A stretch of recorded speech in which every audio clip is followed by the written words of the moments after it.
dari utang yang menumpuk.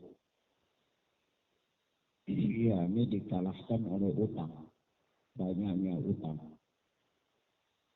Wa ghalabatil aduwi, dan aku berlindung kepada engkau dari musuh, yakni musuh yang menjajah. Wa syamatatil a'da, dan aku berlindung kepada engkau dari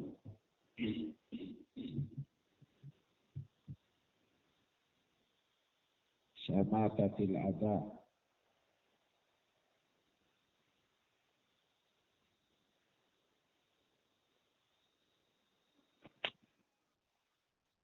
Nah,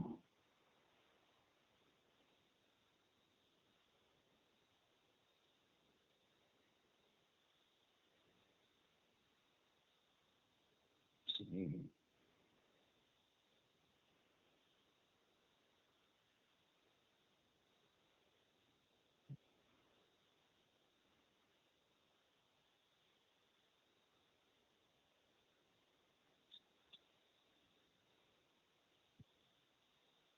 Kata Al-Hafidh Ibn Hajar As-Asqalani rahimana wa rahimahullah, wa an Abdullah bin Amr radhiyallahu anhuma qala, dan dari Abdullah bin Amr yang Allah telah meridai beliau dan bapaknya, ia berkata, kana Rasulullah sallallahu alaihi wasallam yaqul, adalah Rasulullah sallallahu alaihi wasallam biasa berdoa, Allahumma inni a'udzu bika min ghalabatid dain. Ya Allah, sesungguhnya aku berlindung kepada Engkau dari lihitan hutang. Wa ghalabatil aduwi, dan atas kekalahan oleh musuh, yakni dikalahkan oleh musuh. Wa syamatatil a'da, dan aku berlindung kepada Engkau dari kegembiraan musuh atas kemenangan mereka. Kata Al-Hafidh, rawahu An-Nasa'i wa sahhahahu Al-Hakim. Hadis ini diriwayatkan oleh Al-Imam An-Nasa'i dan disahihkan oleh Al-Imam Al-Hakim rahimahullah. Ikhwan, hadis ini adalah hadis yang sahih bi syawahidih. Sahih dengan saksi-saksi penguatnya. Nah, ya, karena di dalam riwayat Nasa'i dan Al-Hakim itu ada rawi yang bernama Yahya bin Abdullah, dan orang ini adalah dhaif. Ada kedhaifan. Namun karena hadis ini mempunyai saksi-saksi penguat, sebagaimana hadis Al-Imam, hadis yang diriwayatkan oleh Al-Imam Bukhari dari Anas bin Malik, begitu pula hadis Abu Hurairah yang diriwayatkan oleh Al-Imam Bukhari dan Muslim, maka menjadi syawahid atas hadis ini, sehingga hadis ini adalah hadis yang sahih bi syawahid. Maka di sini, ikhwan, ada beberapa pelajaran terkait dengan hadis yang mulia ini. Yang pertama, bahwa hadis Abdullah bin Amr ini adalah merupakan doa yang sering dibaca oleh Nabi Sallallahu Alaihi Wasallam. Dan dia merupakan doa-doa yang sunnah datang dari Nabi Sallallahu Alaihi Wasallam. Nah,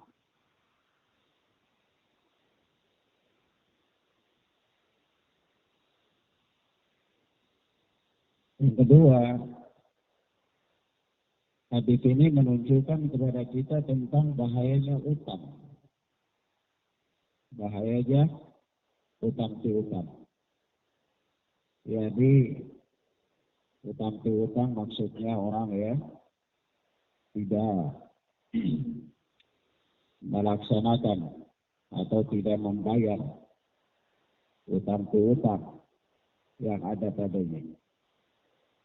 Sebab itu Rasulullah Sallallahu Alaihi Wasallam berlindung dari bahaya utang yang menumpuk, yang tidak mampu dibayar.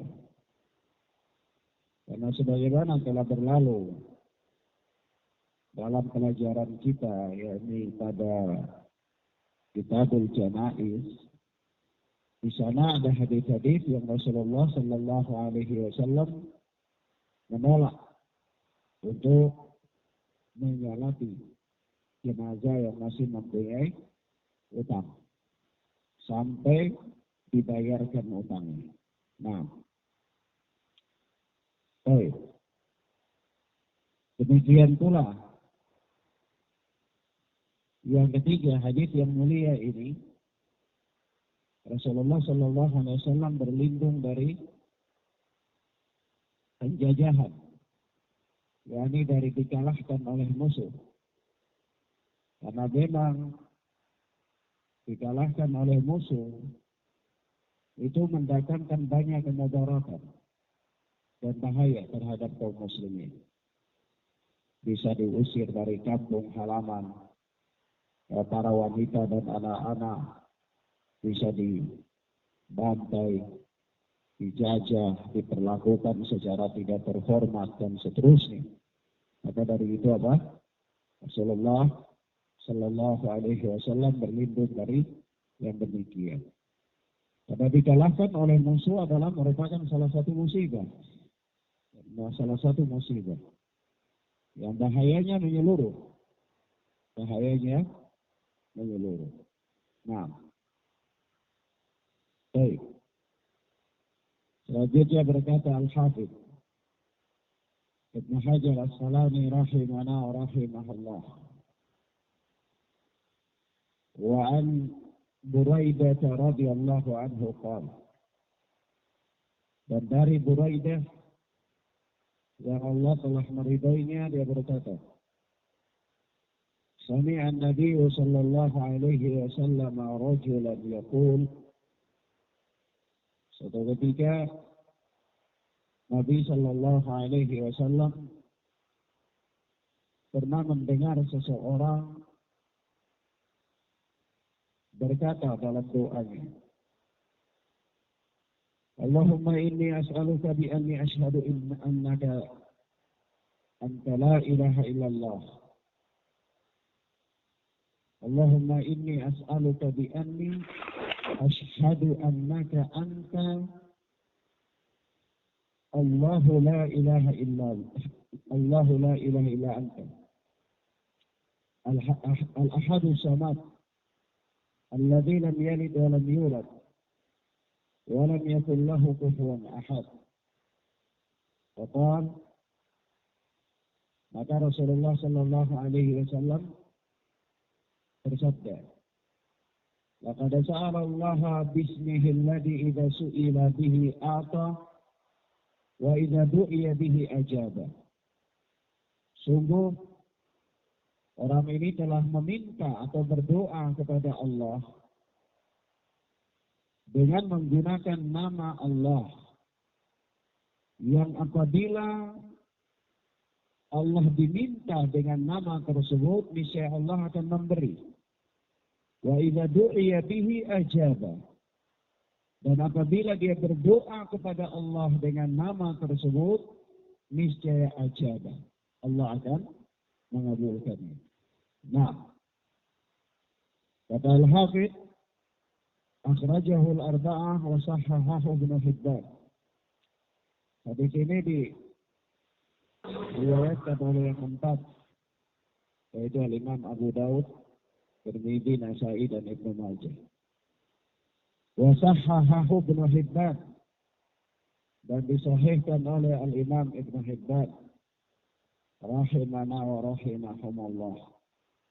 Hadis ini adalah hadis yang sahih. Hadis ini adalah hadis yang sahih. Nah, ini di sini Buraidah berkata bahwa suatu ketika Nabi Shallallahu Alaihi Wasallam lewat pada suatu peristiwa. Lalu Nabi mendengar seseorang berdoa kepada Allah dengan menyebutkan ini. Yani dia mengawali doanya itu dengan kalimat-kalimat ini. Yaitu Allahumma inni ashhadu annaka antallahu la ilaha illa anta. Ya Allah, sesungguhnya as'aluka, aku meminta kepada engkau. Ashhadu annaka anta Allahu la ilaha illa anta. Dan aku bersaksi, karena aku bersaksi bahwa sesungguhnya engkau adalah Allah. Tidak ada sesembahan yang berhak disembah kecuali engkau. Al-Ahadus Samad. Engkau adalah zat yang maha esa, ahad. Dan engkau adalah zat yang as-samad. Yaitu kepadamu lah bergantung segala sesuatu. Yaitu tempat meminta. Segala sesuatu itu bergantung kepada Allah. Alladzi lam yalid wa lam yulad. Yaitu engkau adalah zat yang tidak lahir dan tidak pula dilahirkan. Walam yakul lahu kufuwan ahad. Dan tidak ada sesuatu apapun yang setara denganmu. Nah, jadi ketika orang ini dia berdoa, itu dia memulai doanya dengan ini. Allahumma inni as'aluka bi anni anta Allah, annaka anta Allahu la ilaha illa anta al-ahadus samad alladzi lam yalid wa lam yulad wa lam yakul lahu kufuwan ahad. Kemudian dia menyebutkan hajat-hajatnya. Maka ketika Rasulullah sallallahu alaihi wasallam mendengar dia berdoa dengan memulai dengan kalimat-kalimat ini, maka apa kata Rasulullah? Laqad sa'alallaha bismilladzi idza su'ila bihi a'ta. Sungguh orang ini dia telah meminta kepada Allah dengan nama Allah yang kalau dia minta dengan nama itu pasti Allah beri.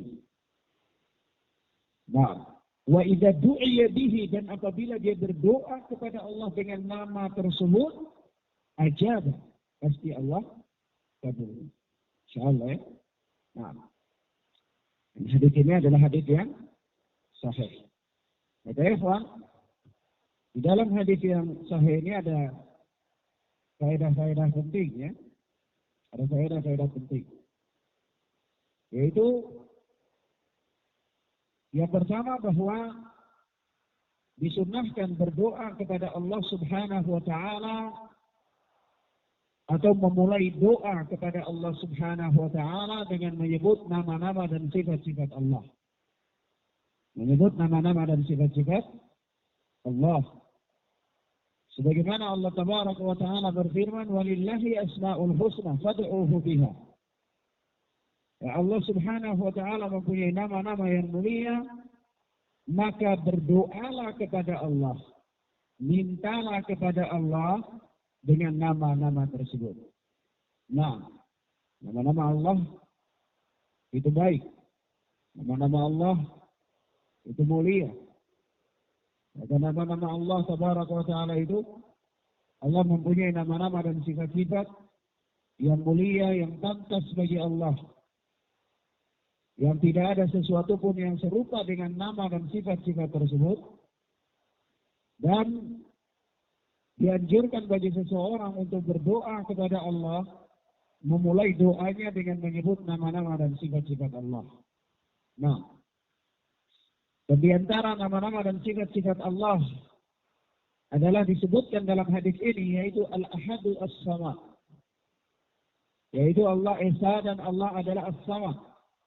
Tempat bergantung segala makhluk. Tempat bergantung. Allah Subhanahu wa Ta'ala tempat bergantung. Tempat meminta. Tempat bersandar. Segala sesuatu. Dan lam yalid wa lam yulad, Allah itu tidak lahir dan tidak dilahirkan. Nah, Allah tidak punya ibu, tidak ada mama. Begitu pula tidak ada bapa. Dan Allah Subhanahu wa Ta'ala mengatakan, laqad kafara alladziina qalu innallaha tsalitsun tsalatsa. Sungguh telah kafir orang yang mengatakan bahwa Allah itu adalah trinitas. Allah itu tiga. Allah mengatakan mereka kafir. Dan bahkan apa? Hampir saja langit ini runtuh ketika mereka mengatakan bahwa Allah itu punya anak. Nah, ini keyakinan yang batil. Keyakinan ini tidak ada daripada Allah Subhanahu wa Ta'ala. Allah Maha Suci dari apa-apa yang mereka katakan. Maka di sini salah satu nama dan sifat-sifat Allah adalah Al-Ahadus Samad, lam yalid wa lam yulad. Allah itu tidak lahir dan tidak dilahirkan. Tidak melahirkan. Nah, Allah tidak punya orang tua dan Allah juga tidak melahirkan anak. Begitu. Nah, ya kalau memang Allah itu ada orang tuanya dan ada anaknya, maka bumi ini bisa rusak. Bumi ini bisa rusak. Suatu ketika nanti Tuhan bisa durhaka kepada mamanya. Kalau Tuhan bisa durhaka kepada bapaknya kalau dia tidak taat. Ya. Dan juga kalau misalnya suatu saat dia punya anak, maka suatu saat anaknya bisa menangis, merengek-rengek, minta sesuatu yang tidak dikehendaki oleh Allah, tapi karena kasih sayangnya maka Allah penuhi. Ya. Nah, barangkali anaknya itu dia berteman baik dengan salah seorang makhluk. Lalu makhluk itu mau diadab oleh Allah, tapi anaknya merengek, jangan, itu teman baiknya. Ya, bapaknya bisa tidak tega, akhirnya memaafkan. Ini tidak mungkin bagi Allah. Tidak mungkin bagi Allah Tabaraka wa Ta'ala. Ya, maka dari itu Allah Subhanahu wa Ta'ala itu tidak punya anak. Dan Allah tidak dilahirkan. Allah tidak dilahirkan. Nah,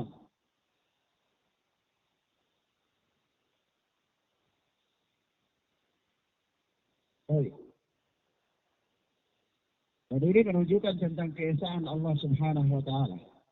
Keesaan Allah Subhanahu wa Ta'ala. Yang ketiga, faedah dari hadis yang mulia ini bahwa keutamaan memulai doa dengan kalimat-kalimat yang disebutkan dalam hadis ini. Dan adalah merupakan salah satu sebab terkabulnya doa dan terpenuhinya permintaan. Terkabulnya doa dan terpenuhinya permintaan. Sebagaimana datang dalam hadis Rasulullah sallallahu alaihi wasallam. Di mana dalam hadis ini beliau bersabda, "Laqad sa'ala Allah bi ismi alladhi idza su'ila bihi a'ta wa idza du'iya bihi ajaba." Sungguh orang ini telah meminta dengan suatu kalimat, suatu nama Allah, yang apabila dia meminta kepada Allah dengan nama tersebut atau dengan kalimat tersebut, niscaya pasti Allah beri. Dan apabila dia berdoa dengan nama tersebut, niscaya pasti Allah kabulkan. Maka ini utama ya. Dan disunahkan berdoa dengan memulai doanya dengan kalimat ini. Baik. Ya Allahumma inni as'aluka bi anni annaka Allahu la ilaha illa anta al-ahadus samad alladzi lam yalid wa lam yulad wa lam yakul lahu kufuwan ahad. Kemudian apa? Meminta hajat-hajatnya. Baik. Selanjutnya berkata Al-Hafidz Ibnu Hajar As-Asqalani rahimahullah wa rahimahullah. Wa an Abi Hurairah radhiyallahu anhu qala Dari Abu Hurairah yang Allah telah meridhoinya, dia berkata, karena Rasulullah sallallahu alaihi wasallam idza asbaha yaqul, adalah Rasulullah sallallahu alaihi wasallam apabila memasuki waktu pagi, beliau biasa membaca. Ini zikir pagi ya, zikir pagi. Yaitu Allahumma bika asbahna, wa bika amsayna, wa bika nahya, wa bika namutu, wa ilaika nusyur.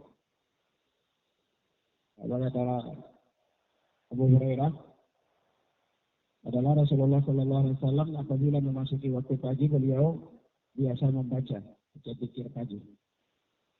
Allah, dan ini termasuk doa ya. Ini doa-doa sebenarnya, tapi doa-doa ini diperlakukan sebagaimana memperlakukan zikir. Baik. Ya Allahumma bika asbahna. Ya Allah, dengan rahmat dan pertolongan-Mu kami memasuki waktu pagi. Wa bika amsayna. Dan dengan rahmat dan pertolongan-Mu kami memasuki waktu petang. Waktu apa? Petang ini waktu sore. Wa bika nahya wa bika namutu. Dan dengan rahmat dan karunia-Mu kami hidup, dan dengan rahmat dan karunia-Mu, yakni pertolongan-Mu, kami pun mati. Ya. Jadi kehidupan ini dengan rahmat dan pertolongan Allah. Ya, kalau Allah tidak memberikan rahmat dan pertolongan kepada kita, maka kita tidak akan hidup. Tidak akan hidup. Dan dikatakan, maka semua ini tidak terlepas dari rahmat dan karunia Allah. Laula bifadlillahi wa rahmatuhu. Laula bifadlillahi wa rahmatihi wa rahmatuhu lakana minal khasirin. Lakuntum minal khasirin. Ya, kalau saja bukan karena rahmat dan karunia Allah kepada kalian, niscaya kalian termasuk orang-orang yang merugi, kata Allah. Ya. Nah, jadi apa? Kehidupan dan kematian ini dengan rahmat Allah. Dengan rahmat Allah. Maka di sini Rasulullah berdoa dengan doa-doa yang penuh dengan kepasrahan kepada Allah. Penyerahan diri kepada Allah. Semuanya tergantung kepada Allah. Maka beliau sallallahu alaihi wasallam apabila memasuki pagi, beliau sering membaca zikir ini. Dan beliau selalu membaca zikir ini pada waktu pagi. Allahumma bika asbahna wa bika amsayna wa bika nahya wa bika namutu wa ilaika nusyur. Dan kepadamu lah apa? Seluruh makhluk ini dikembalikan, akan dibangkitkan. Wa ilaika nusyur, dan kepadamu an-nusyur, ya, dibangkitkan. Segala makhluk ini akan dibangkitkan. Masya Allah ya, manusia dibangkitkan di hadapan Allah itu bermacam-macam keadaan mereka. Tergantung dari amalan-amalan mereka. Iya. Amalan baik mereka, amalan buruk mereka, dan seterusnya. Ya, ada orang-orang bahkan yang dibangkitkan oleh Allah itu dalam keadaan buta, ada. Ada yang dibangkitkan oleh Allah dalam keadaan buta. Sebagaimana Allah Tabaraka wa Ta'ala berfirman di dalam ayatnya. Jadi, man a'rada an dzikri fa inna lahu ma'isyatan dhanka wa nahsyuruhu yaumal qiyamati a'ma. Barang siapa yang berpaling dari peringatanku, maka apa? Bagi dia kesempitan hidup, kehidupan yang sempit. Wa nahsyuruhu yaumal qiyamati a'ma. Dan kami akan bangkitkan dia pada hari kiamat dalam keadaan buta, kata Allah. Qala rabbi lima hasyartani a'ma wa kuntu basira. Dia akan berkata kepada Allah, berdialog dengan Allah. Dia katakan, ya Allah, ya Rabb, lima hasyartani a'ma wa kuntu basira. Kenapa hari ini engkau bangkitkan aku dalam keadaan buta, padahal dulunya di dunia itu aku bisa melihat. Ya, orang ini bertanya kepada Allah. Maka qala kadzalika atatka ayatuna fanasitaha kadzalika al-yawma tunsi. Kata Allah Subhanahu wa Ta'ala, demikian itu karena dulu waktu masih di dunia itu telah datang kepada engkau ayat-ayat kami, peringatan-peringatan kami, fanasitaha, tapi engkau melupakannya, engkau mengabaikannya. Engkau tidak peduli dengannya, engkau bersikap acuh tak acuh dengannya. Engkau katakan nanti. Datang kepada engkau peringatan-peringatan kami, kata Allah, ayat-ayat kami. Tapi engkau selalu katakan nanti. Engkau mengabaikan. Sampai engkau mati. Wa kadzalika al-yawma tunsa, maka pada hari inilah engkau dilupakan, kata Allah. Subhanallah. Bantu bayangkan. Ketika manusia sangat membutuhkan pertolongan Allah, manusia sangat membutuhkan perlindungan Allah, manusia sangat membutuhkan tempat di mana bisa memberikan mereka perlindungan dan pertolongan. Tetapi pada saat itu Allah Tabaraka wa Ta'ala melupakan mereka. Allah Tabaraka wa Ta'ala melupakan mereka sebagai suatu bentuk balasan atas tindakan mereka, bukan kezaliman. Karena Allah Subhanahu wa Ta'ala tidak pernah mendolimi seorang makhluk sedikit pun. Allah tidak dolim. Tetapi Allah Subhanahu wa Ta'ala membalas makhluk dengan musibah, dengan azab, dengan siksaan, dan seterusnya adalah sebagai balasan atas perbuatan makhluk itu sendiri. Sebagai apa? Balasan atas perbuatan makhluk itu sendiri. Makanya di dalam ayat ini Allah katakan apa? Man a'rada an dzikri fa inna lahu ma'isyatan dhanka. Barang siapa yang berpaling dari peringatanku, maka bagi dia kehidupan yang sempit. Kenapa dia mendapatkan kehidupan yang sempit? Bukan kezaliman dari Allah Subhanahu wa Ta'ala, tetapi karena dia berpaling dari Allah, peringatan Allah Subhanahu wa Ta'ala. Jadi dia mendapatkan kehidupan yang sempit itu karena ulah dia. Karena dia yang melakukan sebab-sebabnya. Dan apa? Wa nahsyuruhu yaumal qiyamati a'ma. Kami akan bangkitkan dia pada hari kiamat dalam keadaan buta. Kenapa? Allah katakan di situ. Ketika orang ini bertanya, ya Rabbi, qala Rabbi lima hasartani aw hasyartani a'ma wa kuntu basira. Ya Allah, kenapa hari ini engkau bangkitkan aku dalam keadaan buta padahal dulu di dunia aku bisa melihat? Apa jawaban Allah? Kadzalika al-yawm. Kadzalika atatka ayatuna fanasitaha, kadzalika al-yawma tunsa. Yang demikian itu karena telah datang kepada engkau ayat-ayat kami, peringatan-peringatan kami, tetapi apa? Engkau melupakannya, engkau mengabaikannya. Karena sitaha. Kadzalika al-yawma tunsa, maka pada hari ini engkau dilupakan. Bukan kedoliman ya, bentuk balasan dari Allah. Karena engkau mengabaikan peringatan-peringatan Allah, maka hari ini pun Allah melupakan engkau. Ya, sebagai bentuk balasan dari perbuatan hamba. Nah, maka dari situ apa? Insya Allah ya, semua makhluk akan dibangkitkan. Akan dibangkitkan kepada Allah Tabaraka wa Ta'ala. Wa ilaikan nusyur, dan kepadamu lah semuanya kembali. Kata Abu Hurairah, wa idza amsa, dan apabila memasuki waktu sore, qala misla dzalik. Nabi membaca seperti ini pula. Illa annahu qala wa ilaikal masir. Hanya saja beliau sallallahu alaihi wasallam membaca pada akhir doa di waktu sore itu ada tambahan wa ilaikal masir. Yaitu dan kepadamu lah tempat kembali. Dan kepadamu lah tempat kembali. Nah, maka di sini kata Al-Hafidz Asrajahul Arba'ah.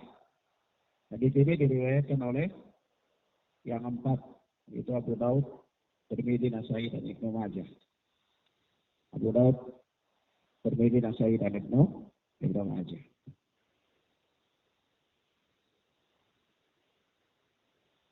Hadis ini adalah hadis yang sahih. Dikatakan sahih oleh Al-Alama Al-Albani rahimahullah. Dan dikatakan hasan oleh Syekh Muhammad Hizam hafidhana wa hafidhahullah. Nah,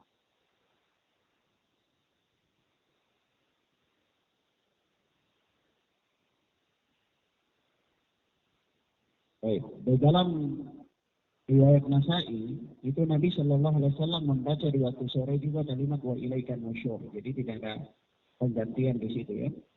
Kalau di waktu pagi wa ilaikan nusyur, tapi kalau di waktu sore wa ilaikal masir. Namun dalam riwayat Nasai itu sama, pagi dan sore itu sama, wa ilaikan nusyur. Ya. Nah, baik. Ala kulli hal hadis ini adalah hasan. Hadis yang dapat diamalkan. Kalau dalam riwayat Ibnu Majah, jadi waktu sore itu Ya Nabi membaca wa ilaikal masir. Nah, kalau dalam riwayat Tirmidzi di waktu pagi itu Nabi membaca wa ilaikal masir. Dan di waktu sore wa ilaikal nusyur. Jadi ini ada perbedaan-perbedaan lafaz ya. Nah, ala kulli hal ini sahih, hadisnya hasan. Jadi baca saja di waktu sore wa ilaikan nusyur atau wa ilaikal masir sama sih. Tidak apa-apa, semuanya boleh. Ya, kalau misalnya dia membaca di waktu pagi itu Allahumma bika asbahna wa bika amsayna wa bika nahya wa bika namutu wa ilaikan nusyur, boleh waktu pagi. Nanti di waktu sorenya dia baca Allahumma bika asbahna wa bika amsayna wa bika nahya wa bika namutu. Kemudian wa ilaikal masir, boleh. Ya. Atau ketika di waktu pagi juga dia membaca wa ilaikal masir, waktu sore dia membaca wa ilaikan nusyur, boleh juga. Atau dia membaca di waktu pagi wa ilaikan nusyur, di sore hari wa ilaikan nusyur, sama. Atau dia membaca di pagi itu wa ilaikal masir, sore hari juga wa ilaikal masir, sama saja, tidak apa-apa. Ya, baik. Paham ya? Dan ini dipikir apa? Dipikir pagi dan petang. Dipikir pagi dan petang. Allahumma bika asbahna wa bika amsayna wa bika nahya wa bika namutu wa ilaikan nusyur, di waktu pagi. Di waktu sore begitu juga. Berarti bisa Allahumma bika asbahna wa bika amsayna wa bika nahya wa bika namutu wa ilaikal masir, boleh di waktu sore. Baik. Dan ini pikir pagi dan petang. Pikir pagi dan petang. Dan ikhwan, sebaik-baiknya pikir ya itu pikir pada pagi hari, ya pada waktu masuk pagi dan pada waktu masuk waktu sore. Nah, kalau ditanyakan kapan waktu pikir pagi dan pikir sore, ya berdasarkan hadis Anas bin Malik yang diriwayatkan oleh Imam Abu Dawud ya, dengan sanad yang sahih, itu waktu pikir pagi itu mulai dari selesai sholat subuh sampai atau terbit fajar sampai terbit matahari. Itu waktu Zikir subuh pagi. Zikir sore dari sholat asar sampai terbenamnya matahari. Itu waktu zikir sore. Ya. Nah, baik. Jadi kalau orang dia berzikir di sore hari, itulah waktunya dari selesai sholat asar sampai terbit matahari. Kalau memang dia tidak bisa duduk sambil berpikir di masjid, ya sudah dia pikir sambil jalan, atau sambil berkendaraan, atau sambil bekerja, boleh, tidak apa-apa. Ya. Nah, begitu pula di waktu pagi. Barangkali pagi-pagi dia selesai sholat subuh, ada urusan mau lakukan apa, dia belum sempat berpikir, maka boleh dia pikir sambil dia melakukan aktivitas berdasarkan keumuman ayat. Ya. Nah, dan itulah yang dikatakan oleh Syekhul Islam Ibnu Taimiyah rahimahullah. Hatta zikir-zikir sesudah sholat. Jadi jangan antum kalau sesudah sholat ada keperluan penting atau ada sesuatu, misalnya lampu mati, antum harus selesaikan, antum duduk dulu zikir. Nah, apa? Bisa langsung jalan. Urus lampu sambil zikir, tidak apa-apa. Ya. Nah, antum biarkan lampu saja tumpang mati hidup, ya, bisa repot. Ya, jadi berdiri saja, selesaikan sambil zikir. Ya. Nah, baik.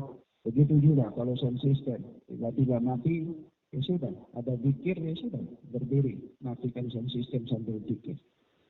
Baik. Paham ya? Bisa jalan sambil zikir, bisa kerja sambil zikir, dan seterusnya. Selanjutnya berkata Al-Hafidz Ibnu Hajar As-Asqalani rahimahullah, wa an Anas radhiyallahu anhu qala, dari Anas yang Allah telah meridainya. Anas bin Malik itu. Anas bin Malik ini sahabat Rasulullah sallallahu alaihi wasallam. Beliau ini dia bersahabat dengan Nabi sallallahu alaihi wasallam itu 10 tahun ya. Dari usia 10 tahun.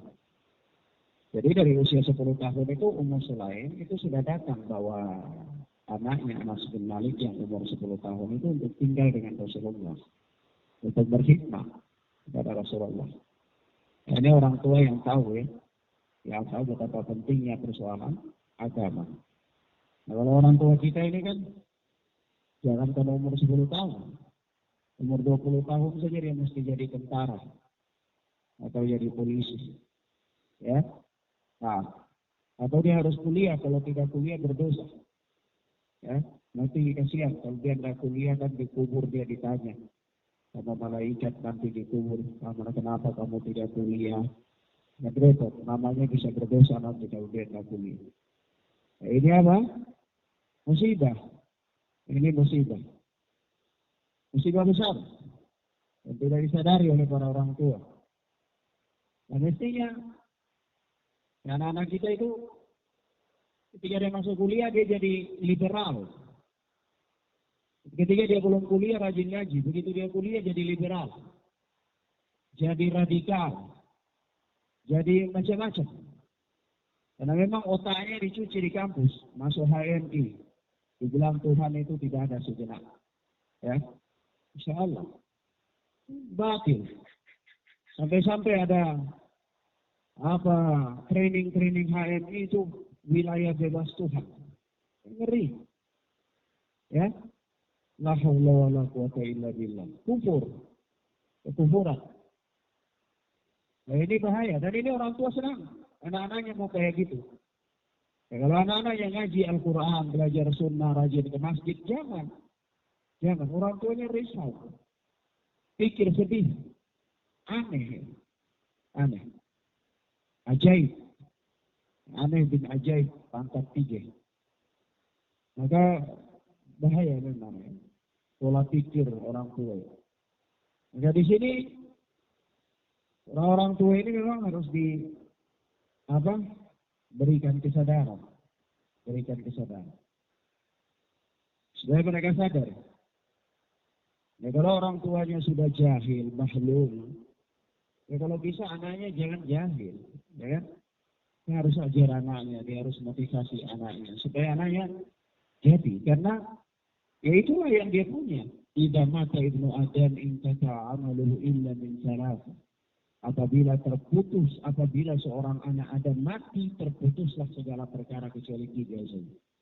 Yang pertama adalah di antaranya 3 itu adalah apa? Waladun salih yad'u. Anak saleh yang mendoakan dia. Boro-boro orang kuliah jadi anak saleh. Karena belum pernah tahu ada orang kuliah jadi alim besar, belum pernah tahu. Anda juga belum pernah tahu. Sarjana, master itu ada hafal 5 hadis, belum pernah anak tahu. 5 saja, tidak usah banyak-banyak 5, belum pernah. Anda juga belum pernah tahu orang lulusan kimia, lulusan farmasi, lulusan kedokteran, lulusan sarjana ekonomi perbankan, ekonomi pembangunan, ekonomi macam-macam kerakyatan dan lain-lain. Anda belum pernah tahu dia hafal 1 juz apa saja. Belum pernah. Anda belum pernah tahu. Ya, padahal Masya Allah kalau bicara soal dunia itu dia seolah-olah paling hebat. Yang sepatunya licin, mukanya tajam. Ya. Nah, tapi dalam persoalan agama, belum pernah tahu. Maka ini musibah. Nah, kalau semua kaum muslimin telah berubah menjadi seperti ini, bahaya. Ini memang adalah pola pendidikan untuk menggiring umat Islam jauh dari agama mereka. Nah, kalau umat Islam sudah sibuk dengan ekonomi perbankan, umat Islam sibuk dengan teknik sipil, umat Islam sibuk dengan rupa-rupa macam itu, lalu siapa yang mempelajari agama mereka? Alhasil generasi umat Islam ini lahir menjadi orang-orang yang bahlul terhadap agama. Tata cara wudhu saja nggak tahu. Kepada Profesor Slamet bin Ahad nggak tahu tata cara wudhu. Detailnya Profesor.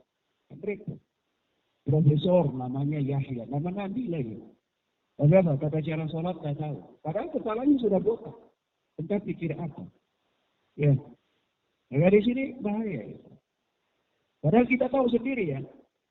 Bahwasanya Rasulullah sallallahu alaihi wasallam yubghidu 'aliman bid dunya wa jahilan bil akhirah.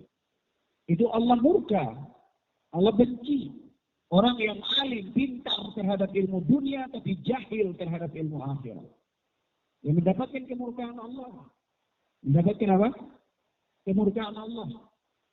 Nah kalau kita tanyakan kepada atau kita tanya kepada orang tua itu motivasinya apa? Misalnya ya, dia anaknya ada kuliah, dan motivasinya apa? Ya, motivasinya supaya dia mau kerja. Tapi rata-rata anak-anak yang kuliah ini hamil. Ya, wanita-wanita yang kuliah ini sudah habis uang banyak-banyak, bapak ibunya sudah jual dusun, pulang hamil. Ya, kan itu repot. Begitu juga anak laki-lakinya. Nah, ini musibah. Nah, orang tua membiayai dia untuk melakukan kemaksiatan, memfasilitasi dia. Maka dari itu apa? Kita katakan, kalau dia katakan motivasinya supaya bisa kerja, katakan siapa yang bisa menjamin umurmu sampai bisa kerja? Barangkali Anda ada kuliah mati, kasihan. Ada kuliah mati, bahaya. Atau begitu mau kuliah, mamanya mati, bapaknya mati. Siapa yang mendoakannya? Tidak ada. Kasihan, miskin. Ya, maka di sini bahaya sekali. Maka dari itu apa? Orang itu harus berpikir itu untuk keselamatan akhirat. Berpikir untuk keselamatan akhirat. Nah, kalau orang berpikir tentang keselamatan dunia saja, ya sudah. Akhirat itu perkara sepele, tidak penting. Ya. Tapi anak jaminkan kepada antum, rata-rata orang yang sibuk dengan kuliah itu adalah orang-orang yang paling jahil terhadap perkara agama. Paling jahil. Ya, kecuali dia adalah orang yang bisa cari sampingan, ikut kajian, kenal dakwah. Ya. Tapi kalau selama tidak itu dia orang yang paling jahil terhadap perkara agama, hatta dia ikut aktivis di kampus itu juga akan membawa dia kepada kejahilan. Nah, di kampus apa yang mau dia ikut? Paling LDK, lembaga dakwah kampus. Lembaga dakwah kampus punya PKS, ntar diajak untuk jadi DPR. Ya, jadi partai. Ya, untuk apa? Untuk kumpulin suara. Nanti musim-musim kampanye dia LDK-nya aktif, penyajian sana, penyajian sini. Kalau mau ikut apa? Ikut kami. Ikut kami. Ikut kami juga punya haraki. Pergerakan. Mau ikut apa? HMI. Parah lagi. Lebih parah lagi. Ya, jadi sama aja. Masuk dalam keluar dari mulut harimau, masuk di mulut buaya. Ya. Maka dari itu apa? Kita katakan, mestinya orang tua itu dia berpikir yang baik tentang keselamatannya di akhir. Nah, kehidupannya ini tidak panjang. Kehidupannya tidak panjang. Ya kalau dia itu hidup abadi, ya nggak apa-apa. Hidup abadi dalam kehidupan dunia, ya sudah. Dia tidak perlu pikir urusan akhirat. Jadi kalau kehidupannya itu tidak abadi, ya paling hebat ya 60 tahun. Ya sudahlah, bonus-bonus sedikit sampai 80 tahun misalnya. Nah, ini bahaya ya. Bahaya. Dari itu apa? Semua manusia ini akan dikembalikan kepada Allah Subhanahu wa Ta'ala. Dan dalam keadaan manusia dikembalikan kepada Allah itu dalam keadaan beraneka ragam. Ada orang yang kembali kepada Allah dalam keadaan bahagia, wajahnya berseri-seri. Ada orang yang dibangkitkan kembali kepada Allah dalam keadaan hitam pekat wajahnya. Ada orang yang datang kembali dalam keadaan buta, ada. Ada orang yang kembali dalam keadaan sengsara. Nah, itu tergantung dari amal perbuatannya. Dari amal apa? Perbuatan. Nah, kata Masya Allah, belum lagi. Karena manusia ini semua akan dikembalikan kepada Allah, maka dia harus mempersiapkan hal-hal yang kira-kira bermanfaat bagi dia ketika dia kembali. Ketika dia kembali. Nah, tidak ada lain. Ilmu ekonominya tidak bermanfaat di akhirat. Di akhirat tidak ada lagi orang berdagang di sana, jual-jual. Untung beli satu, untung dua, tidak ada. Tidak ada guna. Begitu juga ilmu apa? Teknik, nggak ada proyek-proyek di akhirat mau buat jalan, buat selokan, nggak ada. Nggak ada proyek di akhirat. Ya, ilmu-ilmu itu semua tidak bermanfaat. Mau suntik orang di akhirat juga nggak ada. Nggak ada orang di akhirat dan sakit-sakit. Ya, nah, begitu. Dan seterusnya, dan seterusnya. Orang itu belum lagi apa, orang kalau di dunia ini dia persiapkan ilmu-ilmu dunianya, dia tidak persiapkan ilmu untuk akhiratnya, kasihan. Jadi kampusnya belum lagi istilah, ya, macam-macam sudah. Ya. Nah, itu dari itu apa? Apapun yang dilakukan oleh manusia, kenapa pikir-pikir ini Rasulullah Sallallahu Alaihi Wasallam selalu membacanya dan kemudian menanamkannya kepada kaum muslimin di waktu pagi dan sore dia membacanya, kenapa? Ya, karena memang untuk menanamkan keyakinan kepada kaum muslimin bahwa apa? Setiap kali dia membaca dzikir itu dia tahu bahwa kehidupannya di pagi hari ini dengan rahmat dan karunia Allah. Begitu pula kehidupannya di sore hari itu adalah dengan rahmat dan karunia Allah. Kalau Allah tidak memberikan rahmat dan karunia kepadanya, barangkali umurnya tidak sampai di pagi hari itu. Atau umurnya tidak sampai di sore hari itu. Lalu apa? Dia juga harus tahu, wabika nahya, wabika namutu. Dengan Allah, dengan rahmat Allah, dia hidup. Dan dengan rahmat Allah pula dia mati. Maka dia harus sadar. Setiap pagi manusia disadarkan dengan zikir ini. Ketika dia baca zikir ini, dia tahu, dia resapi, dia mengerti maknanya, dia sadar. Begitu. Supaya dia jangan lalai terus-menerus. Ketika dia baca zikir, dia ingat, oh iya, dengan Allah dia mati, dengan Allah dia hidup, oh dengan Allah dia masuk waktu pagi, dengan Allah dia masuk waktu sore. Begitu terus dia diingatkan. Dan dia diingatkan juga, wa ilaikan nusyur. Dan kepada Allah itu akan dibangkitkan, semua akan dikembalikan kepada Allah. Nah kalau dia sudah ingat itu, maka tentu kan ingatannya itu tentang hari akhirat, itu memicu dia untuk menyiapkan bekal-bekal ya di hari akhirat. Bukan hanya sekedar dia baca, ya Allahumma bika asbahna, Allahumma bika asbahna, wa bika amsayna, wa bika nahya, wa bika namutu, wa ilaikal masyir. Bukan hanya sekedar baca, tidak tahu maksudnya apa, bukan. Tetapi dia baca untuk mengingatkan dirinya bahwa dia ini sangat bergantung kepada rahmat dan pertolongan Allah. Dan dia ini sebentar lagi akan mati. Dan kalau dia mati, nanti dia akan dibangkitkan kepada Allah. Nah kalau begitu apa yang dia bawa? Begitu. Sama dengan orang ya. Manusia di dunia ini kalau dia mau bersafar, itu kan dia ingat-ingat ya tanggal berapa dia safar. Sebelum dia safar kan dia persiapkan apa-apa yang harus dia bawa. Kan begitu. Ya, bekal, pakaiannya, barangkali uang sakunya, ya barangkali macam-macam dia bawa. Safar. Dan dia ketika dia safar itu juga dia tahu mau ketemu siapa, dia juga persiapkan apa yang harus dia bawa untuk bertemu dengan orang tersebut. Ya. Nah begitu pula manusia. Ketika dia akan dikembalikan kepada Allah, maka dia harus sadar bahwa yang dia bertemu nanti ini adalah Allah. Begitu. Lalu apa yang dia bawa? Padahal Allah Subhanahu wa taala mengatakan begini, "Man kana yarju liqa rabbi falyamal amalan shalihan wa la yusyrik bi ibadati rabbih ahada." Barang siapa yang menginginkan berjumpa dengan Rabb-nya, maka hendaklah dia melakukan amalan saleh dan janganlah dia mempersekutukan Allah dengan suatu apapun. Nah di sini bekal.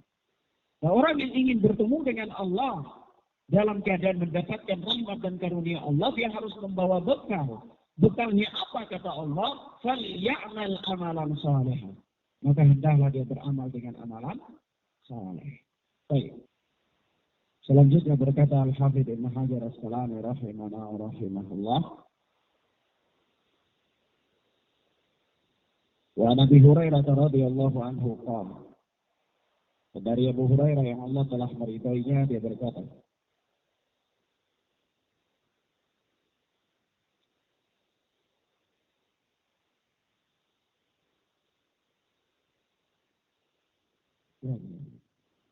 dari Anas ya.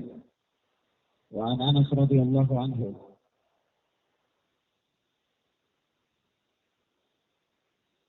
Dari Anas. Tadi itu kan masih wa ilaikal masir itu masih hadis Abu Hurairah. Baik. Wa Anas radhiyallahu ta'ala anhu. Dan dari Anas yang Allah telah meridainya dia berkata, karena aktsar doai Rasulullah sallallahu alaihi wasallam adalah doa yang paling banyak dipanjatkan oleh Nabi sallallahu alaihi wasallam, Rabbana atina fid dunya hasanah wa fil akhirati hasanah wa qina adzabannar. Ya Tuhan kami, atina fid dunya hasanah, berikanlah kepada kami ya kebaikan di kehidupan dunia ini. Wa fil akhirati hasanah, dan begitu pula berikanlah kepada kami kebaikan di kehidupan akhirat. Wa qina adzabannar, dan peliharalah kami, lindungilah kami dari azab neraka. Kata Al-Hafidz muttafaqun alaih. Hadis ini hadis muttafaqun alaih. Maka di sini apa? Hadis ini adalah juga merupakan salah satu lafaz doa yang terdapat dalam Al-Qur'an ya. Yang doa ini, doa yang terdapat dalam lafaz Al-Quran ini Nabi selalu membacanya. Ya. Rabbana atina fid dunya hasanah wa fil akhirati hasanah wa qina adzabannar. Dan Nabi meminta kehidupan dunia yang baik. Bukan kehidupan yang dunia yang kaya raya, bukan ya. Kehidupan dunia yang baik. Kehidupan yang dunia yang baik itu sesuai dengan keadaan orang. Ya. Ada orang kehidupan dunianya itu fakir, sederhana, itu baik bagi dia. Ya. Ada orang kalau kehidupan dunianya kaya raya itu bencana bagi dia. Bisa aja. Ya. Maka dari itu kehidupan yang baik. Bukan kehidupan yang kaya raya. Kehidupan yang baik itu kehidupan yang sesuai dengan kadar orang tersebut. Ya. Kehidupan yang mampu mendorong dia untuk menjadikan kehidupan dunia ini adalah sebagai bahtera yang dia akan berlayar untuk menuju negeri yang abadi di sisi Allah. Itulah kehidupan yang baik. Kehidupan dunia yang baik adalah kehidupan dunia yang mampu membawa orang ini melakukan amalan-amalan saleh untuk menuju kepada negeri yang abadi di sisi Allah. Itu kehidupan yang baik. Dia tidak mengisi kehidupannya dengan kemaksiatan. Ya, kemudian kehidupan akhirat yang baik, ya, dibebaskan, dihindari dari azab, dari siksa Allah dan seterusnya. Kehidupan yang baik di akhirat, kehidupan yang bahagia. Dan kehidupan yang bahagia itu tidak bisa didapati kecuali dengan taat kepada Allah. Tidak bisa. Kehidupan yang baik di akhirat tidak bisa didapati oleh seseorang kecuali dengan taat kepada Allah. Kecuali dengan apa? Taat kepada Allah Subhanahu wa ta'ala. Rasulullah sallallahu alaihi wasallam berlindung dari neraka, dari azab neraka. Doa ini berlindung dari azab neraka. Masya Allah ya. Sebagaimana datang dalam ayat Al-Quran, Allah Subhanahu wa ta'ala berfirman, Ya ayyuhalladzina amanu qu anfusakum wa ahlikum nar wa quduha an-nas wal hijarah. Hai orang-orang yang beriman, peliharalah diri kalian dan keluarga kalian dari api neraka. Wa quduha an-nas wal hijarah, yang bahan bakar api neraka itu manusia dan batu. Ya. Nah, neraka itu dahsyat. Neraka yang paling ringan saja kalau satu titik apinya jatuh di telapak kaki seseorang itu otaknya mendidih. Itu neraka yang paling ringan. Bayangkan bagaimana neraka yang paling berat. Dan neraka itu lembah-lembah. Neraka itu siksaannya bertingkat-tingkat. Dan neraka itu ada lembah-lembah. Ada lembah yang namanya Ghai, ada lembah yang namanya Wail, ya, dan seterusnya. Yang lembah-lembah neraka itu diperuntukkan kepada penghuni-penghuninya sendiri. Neraka Wail itu golongan mana yang nanti masuk di situ. Neraka Ghai itu yang nanti golongan mana yang masuk di situ. Begitu masing-masing. Sama juga dengan apa? Surga. Bertingkat-tingkat. Ya. Ada surga Firdaus, ada surga Aden. Yaitu surga Firdaus itu siapa? Tempat-tempatnya orang-orang yang mana. Kemudian surga Aden dan seterusnya. Ya. Ala kulli hal berlindung dari apa? Azab Allah yang paling dahsyat, yaitu neraka. Semua azab Allah itu dahsyat. Semua azab Allah itu pedih. Tetapi azab yang paling gede dan paling dahsyat itu azab neraka, karena tidak ada lagi azab selain daripada azab neraka. Ya, kalau azab gempa bumi ya masih ada azab yang lain yang lebih dahsyat. Tanah longsor ya masih ada, barangkali banjir dahsyat. Ada banjir ya barangkali, ada apa? Gempa bumi yang lebih dahsyat. Ada gempa bumi, ada tsunami juga yang lebih dahsyat. Begitu. Ada azab ini banyak, ya, bertingkat-tingkat. Tetapi azab yang paling dahsyat yang tidak ada lagi azab yang lebih dahsyat daripada itu adalah azab neraka. Azab neraka. Karena azab neraka adalah puncak dari apa? Segala azab. Puncak dari segala azab. Tidak ada azab neraka, lalu setelah azab neraka itu tidak ada lagi azab. Tidak ada lagi apa? Azab. Begitu sama dengan kenikmatan. Kenikmatan itu bertingkat-tingkat. Siapa saja, kenikmatan apa saja itu bertingkat-tingkat. Kenikmatan ini bertingkat-tingkat, berbeda-beda, terus.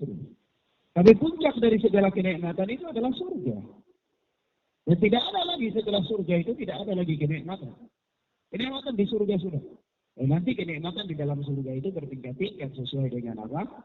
Kelas mana antum, apakah antum di apa?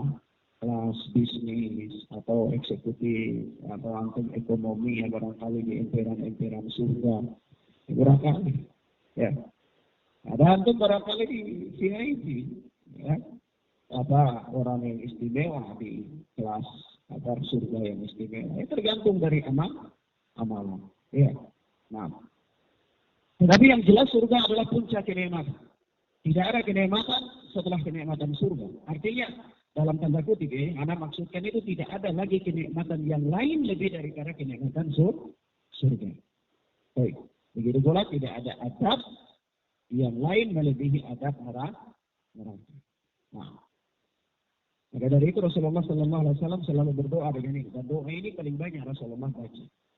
Dan bahkan apa? Sampai-sampai kalau di manasik haji itu atau umrah, itu ketika sampai di rukun Yamani itu tidak ada doa lain. Doa ini. Setelah sampai di rukun Yamani, salah satu sisi Ka'bah yang dinamakan rukun Yamani, ya. Kalau antum berdiri menghadap ke pintu Ka'bah itu sebelah kiri, sudut kirinya Ka'bah. Kalau dinding sudut kiri, kalau antum menghadap ke pintu Ka'bah itu namanya rukun Yamani. Setiap kali sampai di situ tidak ada doa lain, kecuali doanya apa? Rabbana atina fid dunya hasanah wa fil akhirati hasanah wa qina adzabannar. Ya, ini doa yang luar biasa, ya.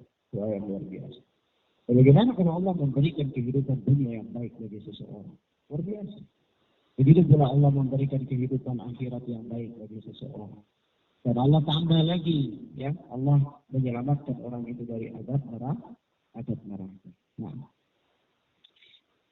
ada, kalau ditanyakan, Ustaz, ini kan doa yang paling banyak dibacakan oleh Rasulullah. Apakah doa ini boleh dibaca di saat ruku atau saat sujud? Jawabnya tidak boleh. Nah, doa ini adalah doa yang terambil dari lafaz Al-Quran. Tidak boleh. Ya. Nah, tapi ada doa yang diganti dengan lafaz hadis Nabi Sallallahu Alaihi Wasallam yang mananya sama. Ya, ada kata Rasulullah dalam doanya, Allahumma atina fid dunya hasanah wa fil akhirati hasanah wa qina adzabannar. Jadi Rabbana diganti dengan Allahumma. Nah, itu datang dalam lafaz hadis Rasulullah Sallallahu Alaihi Wasallam. Kalau antum menggunakan doa ini, maka boleh berdoa dalam ruku dan boleh juga berdoa dalam sujud dengan doa ini, boleh. Allahumma atina fid dunya hasanah wa fil akhirati hasanah wa qina adzabannar. Tapi kalau menggunakan Rabbana atina fid dunya hasanah wa fil akhirati hasanah wa qina adzabannar, jawabnya tidak boleh. Kenapa? Karena ini doa yang terambil dari lafaz Al-Quran. Sementara apa kata sahabat, nahana an naqra al-Qur'ana fi ruku'i was sujud. Yaitu Rasulullah sallallahu alaihi wasallam melarang kami untuk membaca Al-Qur'an dalam ruku' dan dalam sujud. Ya. Nah. Selanjutnya berkata Al-Hafidz Ibnu Hajar As-Asqalani rahimana wa rahimahullah. Wa an Abi Musa Al-Asy'ari radhiyallahu taala anhu qala. Dari Abu Musa Al-Asy'ari yang Allah telah meridainya, dia berkata, karena Nabi Sallallahu Alaihi Wasallam yad'u. Ya, Nabi Sallallahu Alaihi Wasallam selalu berdoa dengan doa Allahumma ighfirli khati'ati. Ya Allah, ampunilah kesalahanku, wa jahli, dan ampunilah kebodohanku, wa israfi fi amri, dan tindakanku yang berlebihan. Nah, wa ma anta a'lamu bihi minni, dan ampunilah apa-apa yang engkau lebih tahu, ya, engkau lebih mengetahui tentangnya daripada aku. Kadang-kadang kan manusia ini melakukan dosa-dosa, kemaksiatan yang kadang-kadang dia tidak tahu atau dia lupa. Wah, itu adalah sebuah kemaksiatan. Maka dia berdoa kepada Allah bahwa ampunilah semua dosa-dosaku, kesalahan-kesalahanku yang engkau lebih tahu daripada aku. Ya, gitu. Kemudian apa kata Rasulullah? Allahumma firli jiddi. Ya Allah, ampunilah aku dari segala amal-amal yang kulakukan. Baik yang kulakukan dengan sungguh-sungguh. Wa ma'akhartu. Allahumma firli jiddi wa hazli wa khata'i wa amdi wa kullu dhalika indi.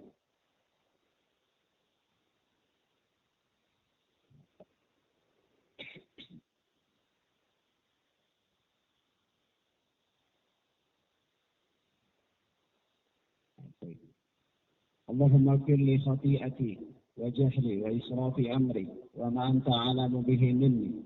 اللهم اغفر لي جدي وهزلي وخطئي وعمدي وكل ذلك عندي. اللهم اغفر لي ما قدمت وما أخرت وما أسررت وما أعلنت وما أنت أعلم به مني. أنت المقدم والمؤخر wa anta ala kulli syai'in qadir. Di sini Nabi Shallallahu Alaihi Wasallam biasanya berdoa, kata Abu Musa al-Asy'ari itu dengan doa ini, yaitu Allahumma ighfirli khati'ati wa jahli wa israfi fi amri wa ma anta a'lamu bihi minni. Ya Allah, ampunilah kesalahanku, kebodohanku, sikap berlebih-lebihanku dalam urusanku. Kemudian Allahumma firli jiddi, dan ya Allah, ampunilah apa yang aku lakukan dengan kesungguhanku. Ya Allahumma firli jiddi, ya Allah, ampunilah aku terhadap apa-apa yang aku lakukan dengan kesungguhanku. Maksudnya kadang-kadang orang itu ketika dia bermaksiat itu kan memang dia serius memang bermaksiat. Ya sungguh-sungguh kan, bukan karena dia silap atau dia keliru, bukan, tapi memang dia bermaksud untuk melakukan kemaksiatan. Maka berdoa, meminta ampun dari Allah. Yaitu apa? Allahumma firli jiddi, ya Allah, ampunilah aku pada apa-apa yang aku lakukan dengan kesungguhanku, wa hazli wa khata'i wa amdi, dan ampunilah apa-apa yang aku lakukan dengan hazli, senda gurau, wa khata'i, ini karena kekeliruan, wa amdi, karena kesengajaan. Maksudnya itu, ya Allah, ampunilah dosa-dosa yang aku lakukan karena kesungguhanku, dengan kesungguhanku, atau karena senda gurau. Ya, kadang-kadang kita senda gurau akhirnya tidak tahu terjadi dalam kemaksiatan, atau ampunilah dosa-dosa yang aku lakukan karena kekeliruanku, dan seterusnya. Kemudian atau karena kesengajaan, wa kullu dzalika indi, dan semua itu ada pada diriku, ampunilah dia semuanya. Allahumma firli ma qaddamtu wa ma akhartu, ya Allah, ampunilah dosaku yang telah lalu dan yang akan datang. Wa anta ala kulli syai'in qadir. Wa ma asrartu wa ma a'lantu, dan ampunilah apa-apa yang dosa-dosa yang aku sembunyikan maupun dosa-dosa yang aku tampakkan. Wa ma anta a'lamu bihi minni, dan apa-apa yang engkau lebih tahu tentangnya daripada diriku. Antal muqaddim wal muakhir. Engkau ya Allah adalah apa? Zat yang mengedepankan dan yang mengakhirkan. Wa anta ala kulli syai'in qadir. Dan engkau adalah maha kuasa atas segala sesuatu. Di sini kata Al-Hafidz muttafaqun alaih. Ini doa yang bagus ya. Doa yang bagus. Rasulullah sering membaca doa ini. Dan kalau kita lihat keseluruhan daripada doa Rasulullah itu kebanyakannya apa? Doa meminta ampunan. Ya, doa meminta ampunan. Coba antum bayangkan. Rasulullah Shallallahu Alaihi Wasallam saja, ya, manusia yang telah dipilih oleh Allah, ya, dan manusia yang diberikan mukjizat diperjalankan dalam keadaan sadar ke Sidratul Muntaha, ke langit, dimi'rajkan oleh Allah. Ya, tak naik ke langit terus turun lagi dalam keadaan sadar dan terjaga Rasulullah. Coba, tidak ada mukjizat nabi lain yang mendapatkan ini. Ya, hanya Rasulullah Shallallahu Alaihi Wasallam. Dan pulang kembali ke dunia, kembali lagi ke dunia bisa menceritakan peristiwa-peristiwa yang beliau lalui dalam peristiwa Mi'raj itu. Ya, di mana beliau masuk di dalam surga, beliau mendengar terumpahnya Bilal bin Rabah, beliau melihat neraka dan beliau melihat penghuni-penghuni neraka, dan itu semua Rasulullah bisa ceritakan. Ya. Dan Rasulullah orang yang diampuni dosa-dosanya yang telah lalu dan dijaga dari dosa-dosa yang akan datang.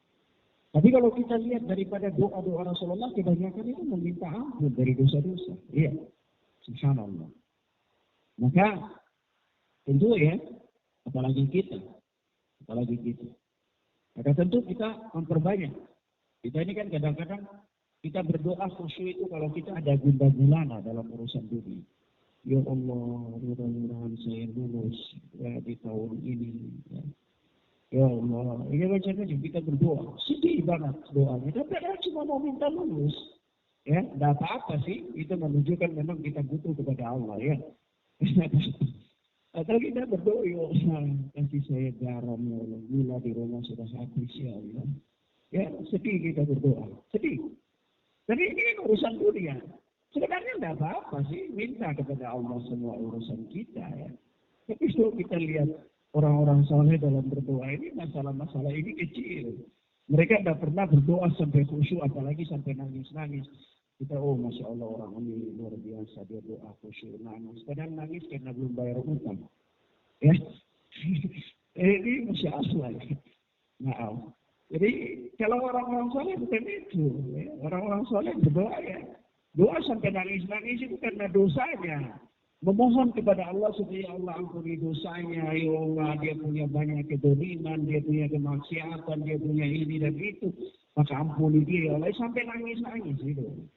Kan kita kalau seperti Ibnu Mubarak kan, Ibnu Mubarak itu kan nangis itu karena takut. Ya. Takut dengan apa? Gelapnya alam kubur. Gitu. Ya, coba untuk bayangkan. Sahabat-sahabat Ibnu Mubarak itu mereka pernah bersafar dengan Ibnu Mubarak. Jadi ketika bersafar dengan Ibnu Mubarak itu mereka ingin lihat apa sih kelebihannya Ibnu Mubarak. Kenapa Ibnu Mubarak itu begitu dibawa sekali? Kenapa orangnya Masya Allah ya, kedudukannya tinggi di mata umat ketika itu? Apa yang membuat Ibnu Mubarak begitu? Jadi mereka safar dengan Ibnu Mubarak. Ya, karena kalau kita mau tahu orang itu kan kita bersafar dengan dia ya. Kita bersafar dengan dia, di situlah kita akan tahu bagaimana orang itu. Nah,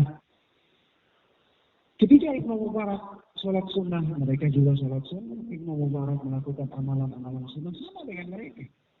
Lalu mereka berkata, apa sih keunggulannya Ibnu Mubarak?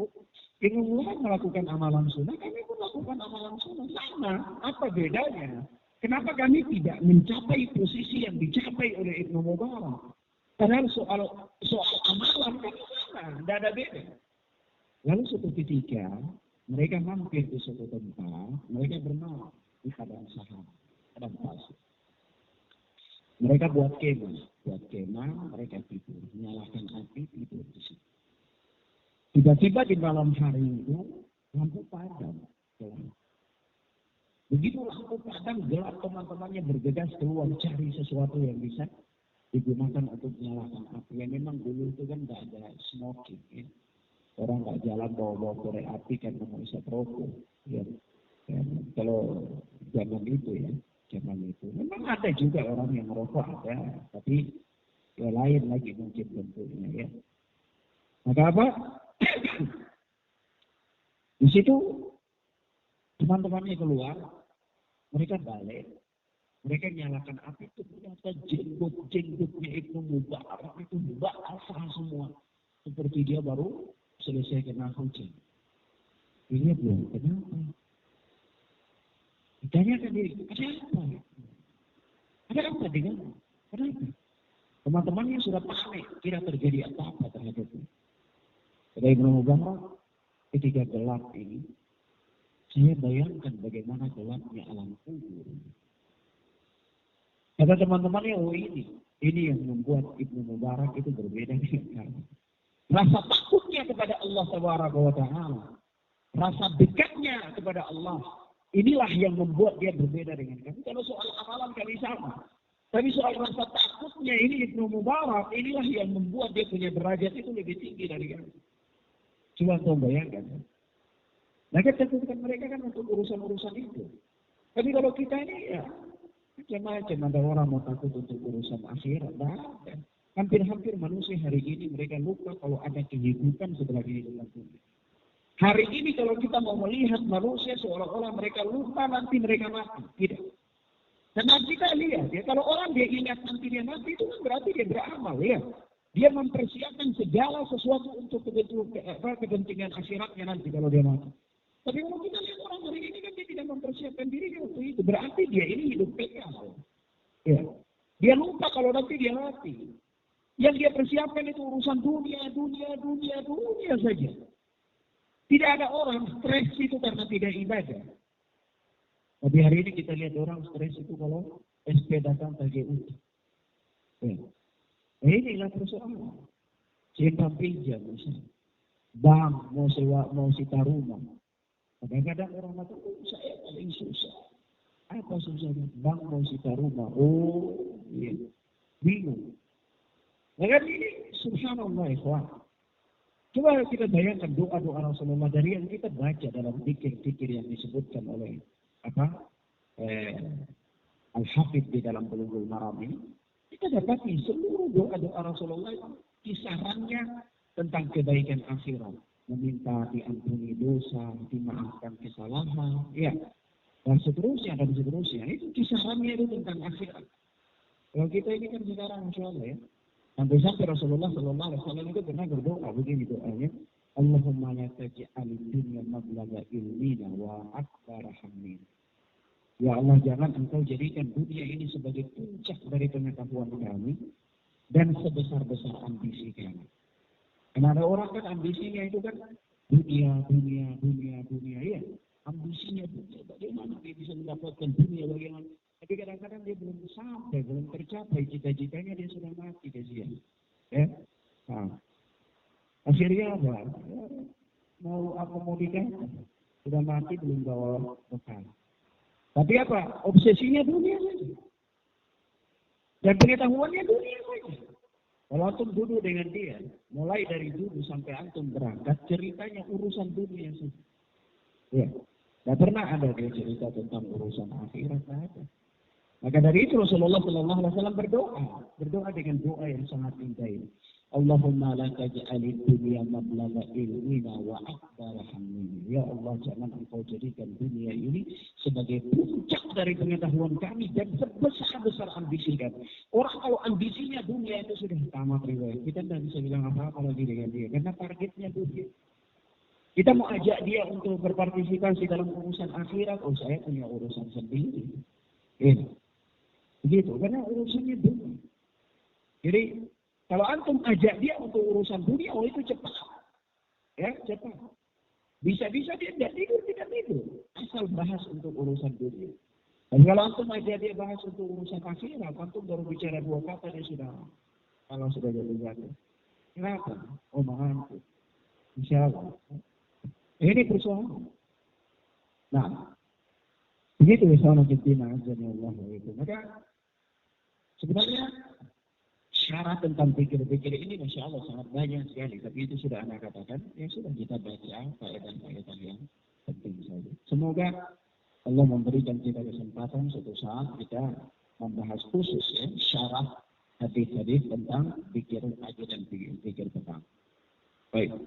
Selanjutnya berkata Al-Hafidz Ibnu Hajar Asqalani rahimahullah, an Abi Hurairah radhiyallahu taala anhu qala, dan dari Abu Hurairah yang Allah telah meridhoinya dia berkata, karena Rasulullah sallallahu alaihi wasallam yaqul, adalah Rasulullah sallallahu alaihi wasallam biasa membaca Allahumma aslih li dini alladhi huwa ismatul amri wa aslih li dunyaya allati fiha ma'ashi wa aslih li akhirati allati ilaiha ma'adi waj'alil hayata ziyadatan li fi kulli khairin waj'alil mauta rahatan li min kulli syarrin. Insyaallah. Wah, ini sangat dianjurkan untuk dihafalkan, dibaca sebanyak-banyaknya setiap saat dan setiap kesempatan. Yaitu apa kata Abu Hurairah bahwa Rasulullah Sallallahu Alaihi Wasallam biasa berdoa dengan doa, Allahumma aslih li dini alladhi huwa ismatul amri. Ya Allah, perbaikilah agamaku yang merupakan pangkal urusanku. Perbaiki agama. Rasulullah meminta kepada Allah supaya memperbaiki agamanya. Ini Rasulullah ya. Guru Rasulullah itu siapa? Jibril. Guru Rasulullah itu Jibril. Ya, Rasulullah mendapatkan wahyu dari Allah. Tetapi Rasulullah berdoa supaya Allah Subhanahu wa taala memperbaiki agamanya. Dan apa? Ismatu amri, agama itu merupakan apa? Pangkal daripada urusan kepada Rasulullah. Coba antum bayangkan bagaimana kalau orang urusan agamanya tidak beres. Urusan agamanya tidak beres. Barangkali dia pemahaman agamanya sesat. Atau barangkali dia orang yang pelaku kemaksiatan jauh dari agama. Atau Masya Allah. Kalau berdoa ini, semua ini bukan karena kekuatan kita, bukan. Tetapi memang karena rahmat Allah. Maka berdoa kepada Allah supaya Allah perbaiki agama kita. Jangan sampai kita itu sesat. Banyak orang punya kesempatan untuk beragama, punya giro, bukan kesempatan, punya giro. Punya semangat untuk beragama, tapi kan dia sesat. Akhirnya kasihan. Ya, kenapa? Itu memang Allah tidak perbaiki agamanya. Memang dia mendapatkan agama. Dia beramal dengan amalan agama, tapi pada kesesatan. Maka dari itu berdoa kepada Allah supaya Allah memperbaiki agama. Allahumma aslih li dini alladhi huwa ismatul amri. Ya Allah, perbaikilah agamaku yang mana agama itu adalah merupakan pokok dari urusanku. Wa aslih li dunyaya allati fiha ma'ashi. Ya Allah, perbaikilah duniaku yang mana di sana dunia itu aku hidup, yakni ma'ashi, tempat kehidupanku. Kalau orang hidup di dunia dengan kehidupan yang masalah tidak pernah selesai repot. Ya. Antum mau sholat ya Allah sebentar ini dan sebagai utang bagaimana? Ya. Antum ada sholat khusus sujud begini nangis kenapa? Sebentar ini bagaimana caranya ini mau ketemu siapa mau pinjam uang mau ini mau itu bukan aja urusan dunia. Urusan dunia. Padahal kan urusan dunia ini sebenarnya santai sebenarnya. Kira-kira urusan dunia ini apa lagi? Kan yang lebih banyak ini kan karena memang kita itu kan mau kehidupan kita dengan pola hidup yang bagus. Kan artinya peradaban kita, kalau anak istilahkan itu peradaban. Kita punya peradaban ini kan mau lebih ya. Itu yang membuat kita tersiksa. Tapi kalau kehidupan kita tuh hanya sebatas makan, itu mudah banget. Mudah. Ya kan makannya itu kan bisa sinonim, kali-kali dua sudah. Ya. Kali-kali dua, kalau pemuda untuk makan kenyang kan beres urusan. Tidur ngorok. Sama dengan orang yang makan roti, makan nasi, tidur ngorok sama-sama. Ya. Kecuali orang yang makan nasi ngoroknya itu iramanya dapat pahala, atau yang makan sagu atau makan kasbi ngoroknya iramanya mungkin menyakitkan atau gimana ya itu beda ya. Tapi ini kan sama aja, sama-sama tidur santai. Ya. Nah, ya kan? Jadi tidak beda, sama-sama kan kenyang aja. Intinya begitu. Tapi kenapa kehidupan kita itu jadi tersiksa? Karena kita ini kan mau HP mahal, pulsa mau banyak. Begitu pulsa sudah ada, kita cepat-cepat kasih habis dia supaya beli lagi. Ya kan? Nah itu yang memang membuat kita hidup susah. Ya kan? Tapi kalau kita hidup tanpa itu semua kan enak. Cuma makan paling kebutuhan kita itu. Ya, kalau memang mau naik motor ya sudah, nggak usah naik motor lah, jalan kaki saja kan enak. Nggak bayar-bayar, nggak beli bensin, nggak macam-macam. Jadi kehidupan ini santai. Yang membuat kehidupan susah itu kita sebenarnya. Kenapa? Karena kita punya peradaban hidup yang tinggi. Punya peradaban hidup yang tinggi. Tapi kalau kita hidup sederhana kan enak, aman saja. Ya, makan kasih 2 potong, kayaknya sudah selesai. Atau makan papaya 2 potong, sudah kayaknya selesai. Aman. Untuk tidur enak. Tapi kalau makan mau cemilan ini, mau cemilan itu, mau susu ini, mau susu itu ya repot. Ya, harganya juga mahal. Dan seterusnya. Nah ini kan peradaban, kembali kepada gaya hidup. Kembali kepada apa? Gaya hidup. Ya. Nah kalau gaya hidup kita itu membuat kita hidup tersiksa. Itu gaya hidup itu. Tapi kalau gaya hidup kita biasa saja, mungkin kita tidak akan tersiksa dengan kehidupan dunia. Kan tidak ada orang itu satu kali makan. Misalnya orang kaya bagaimanapun itu tidak ada. Saya yakin. Dia tidak pernah satu kali makan itu beras 1 karung. Ya saya yakin. Tidak pernah ada. Anda yakin. Walaupun dia kaya bagaimana. Ya. Paling kalau dia makan ya masih 1 piring. Paling banyak ya 2 piring. Ya. 2 piring. 2 piring kalau ya 2 piring yang besar. Ya sudah 2 piring yang besar belum sampai 1 piring. Walaupun dia tindis gunung sampai nggak lihat orang di sebelah. Misalnya nggak apa-apa, itu kan baru sedikit. Ya. Harganya baru berapa? Tapi kalau misalnya orang itu dia gaya hidupnya memang kembali kepada gaya hidup. Ya, saya ingin katakan bahwa yang membuat orang hidup menderita itu kembali kepada gaya hidup. Dia di rumah mesti ada TV besar. TV itu menyala siang hari malam 24 jam. Dia tidak nonton. Kan repot. Iya, aneh kan? Aneh. TV-nya menyala 24 jam, dia nggak lihat. Ini kan namanya dia menyiksa dirinya. Kan hitung-hitung per bulan kan mahal gitu kan? Iya. Nanti dia harus bayar listriknya. Dia harus bayar belum biaya TV kabelnya. Ya. Nanti ada TV menyala, dia juga ada lihat berita di HP. Aneh. Ada berita di TV, ada berita di HP. Kehidupannya aneh. Akhirnya apa? Akhirnya ya sudah, dia harus menguras uang sebanyak-banyaknya untuk biaya-biaya yang tidak perlu. Biaya-biaya apa? Yang tidak perlu. Alhasil dia sendiri tersiksa. Dia sendiri apa? Tersiksa.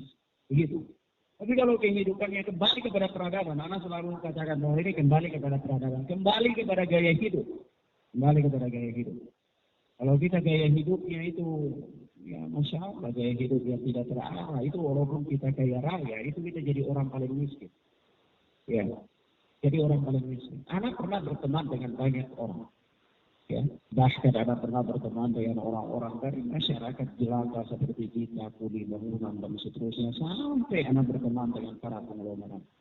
Tapi kalau kita mau lihat kehidupan manusia yang paling tersiksa adalah kehidupan para konglomerat yang mereka tidak kenal agama. Ya. Bahkan anak pernah berteman dengan salah seorang importer, Chinese.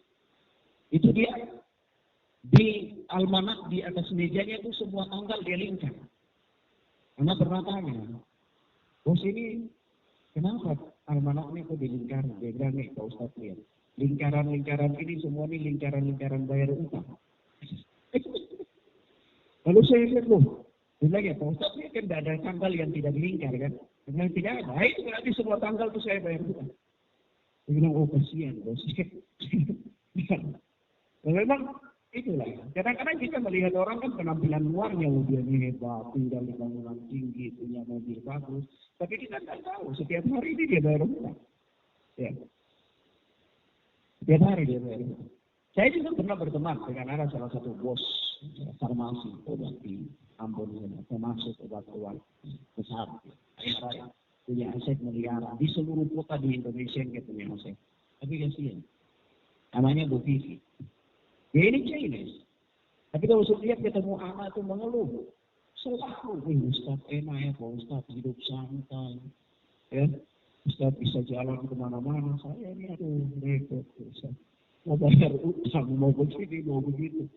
Saya bilang, begini saja, bos. Itu kan aset banyak. Jual sebahagia. Ya, supaya bayar utang terus tidur enak. Tapi memang begitu manusia. Jadi mereka itu, kita lihat penampilannya saja yang enak. Tetapi kehidupannya, hakikatnya dia menderita. Dia menderita. Maka di situ apa? Ini peradaban sebenarnya. Kembali kepada pola hidup, gaya hidup. Sekali lagi, ini kembali kepada gaya hidup. Maka dari itu, Abang, kehidupan kita ini yang membuat kita susah itu dari gaya hidup kita. Kalau makan mau ini, mau itu, mau repot, mau macam-macam, ya memang susah. Susah. Karena kita harus cari beli, harus usaha, macam-macam.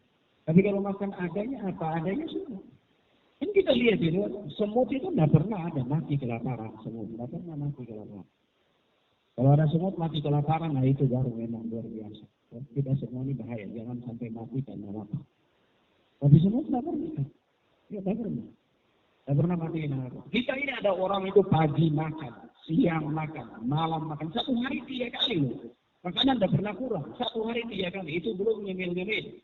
Tapi tetap saja kehidupannya rasa susah. Sebenarnya apa sih yang membuat dia rasa susah itu apa? Ya karena itu tadi. Dia rakyat jelata. Dia kehidupannya pas-pas. Paksa kasih sekolah anak. Paksa kasih kuliah anak. Akhirnya dia menderita sendiri. Padahal kekuliahan aja juga begitu anaknya selesai kuliah kan tidak jadi presiden. Begitu selesai kuliah kan tidak jadi menteri. Selesai kuliah honor. Gajinya 50.000 1 bulan. Ini kasihan. Dengan uang waktu kuliah itu simpan sampai banyak, sudah tinggi kayak begini, buat usaha. Ya kan? Nah, kan ini enak kan?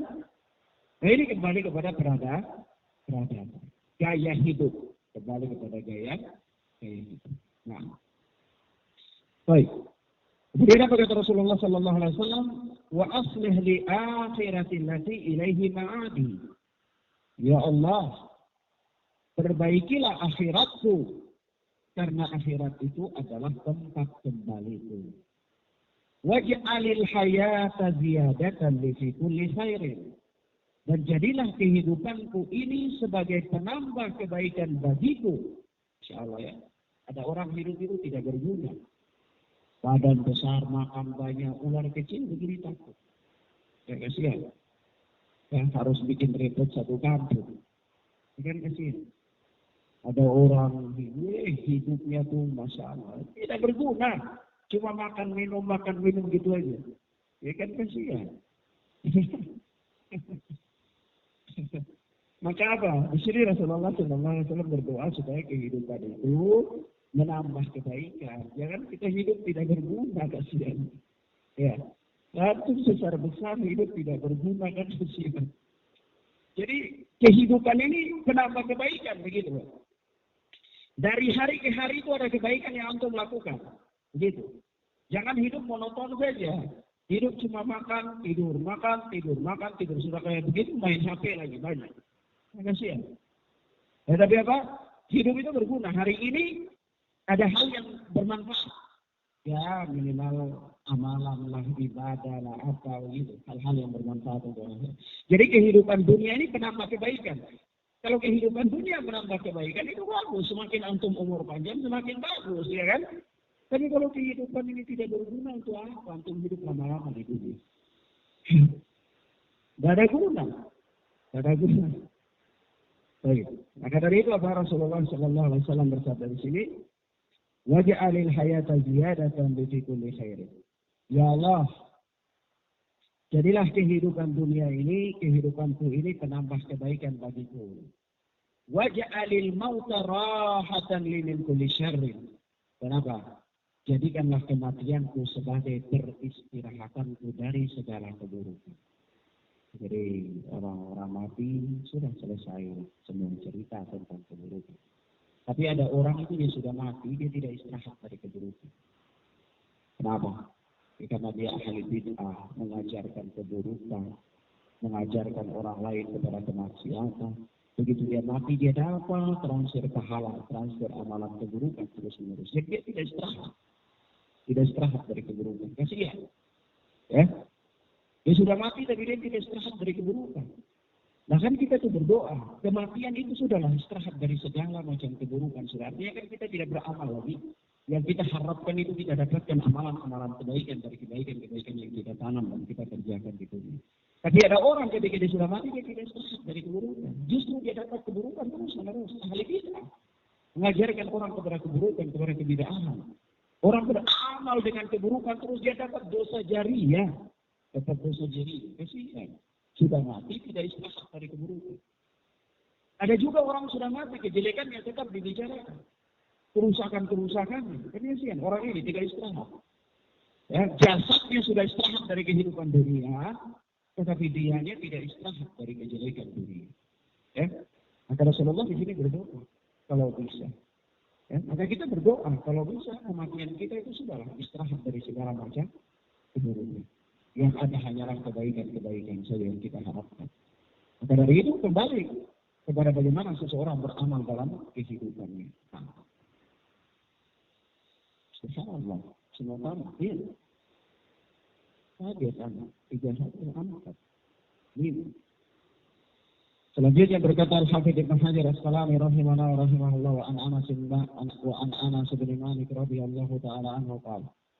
Dan dari Anas bin Malik yang Allah telah meridainya dia berkata, karena Rasulullah sallallahu alaihi wasallam yaqul, adalah Rasulullah sallallahu alaihi wasallam biasanya berdoa, Allahumma anfa'ni bima 'allamtani wa 'allimni ma yanfa'uni warzuqni ilman yanfa'uni. Insyaallah. Luar biasa doa ini. Ini Rasulullah sallallahu alaihi wasallam berdoa, Allahumma anfa'ni bima 'allamtani. Ya Allah, berikanlah manfaat kepadaku dengan ilmu yang telah Engkau ajarkan kepadaku. Ada orang punya ilmu tapi tidak bermanfaat. Maka dari itu apa? Berikanlah manfaat kepadaku bima 'allamtani. Terhadap apa-apa yang Engkau ajarkan kepadaku, yakni ilmu yang telah Engkau ajarkan kepadaku. Jadi ada ilmu yang tidak bermanfaat. Maka dari itu Rasulullah berdoa supaya ilmu itu bermanfaat. Iya. Ilmu itu bermanfaat itu bagaimana ya? Ilmu bermanfaat itu kan diamalkan. Dan samaratul ilmi al-amal. Buah dari ilmu itu beramal. Dan diajarkan. Kalau orang punya ilmu, dia beramal dengan ilmu, lalu dia mengajarkan ilmunya, maka itu bermanfaat. Ilmunya membuat dia jadi dekat kepada Allah. Ilmunya membuat dia jadi takwa kepada Allah. Nah, itu ilmu yang bermanfaat. Tapi kalau ada orang punya ilmu hanya gelar-gelar saja. Kadang-kadang kita ini kan dapat orang sarjana agama. Sarjana agama, besar. Sarjana agama Islam. Itu luar biasa. Ya. Tapi begitu sarjana agama Islam kita tanya dia, nikmat itu apa? Dia kira nama baju. Kan repot. Ya. Padahal sarjana agama. Lalu 4 tahun untuk belajar apa? 4 tahun itu belajar apa ya? Barakallahu fiikum. Kan kasihan kalau kayak gini kan buang-buang umur. Belajar tentang filsafat Islam. Tidak ada faedah. Tidak ada faedah. Nah, anak kecil saya tahu. Anak kecil kalau di ma'had itu dia tahu. Mikot itu apa. Anak usia belum balik, kalau di ma'had dia sudah tahu. Kalau sudah ajarkan dia tentang rukun Islam, sampai di bab haji itu pasti dia sudah tahu mikot itu apa. Nah kayak ini, ada orang sarjana agama, tata cara wudhu tidak tahu. Lalu belajar apa? Nah ini bahaya. Pendidikan antum jadi sarjana ekonomi, tidak apa-apa, tahu agama ya sudahlah wajar. Dia belajar ekonomi kan begitu. Ya. Maka ikhwan fillah azza wa jalla, di sini Rasulullah berdoa itu supaya ilmu itu bermanfaat.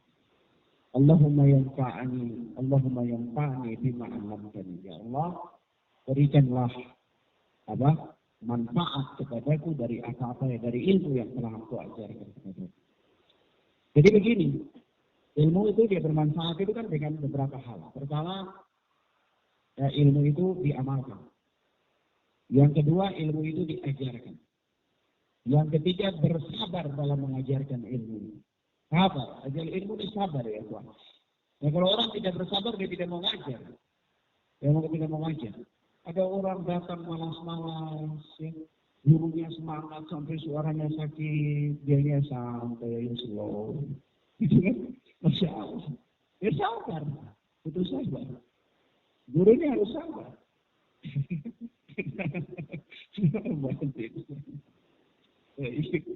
Iya, jadi memang sabar di sini. Ya.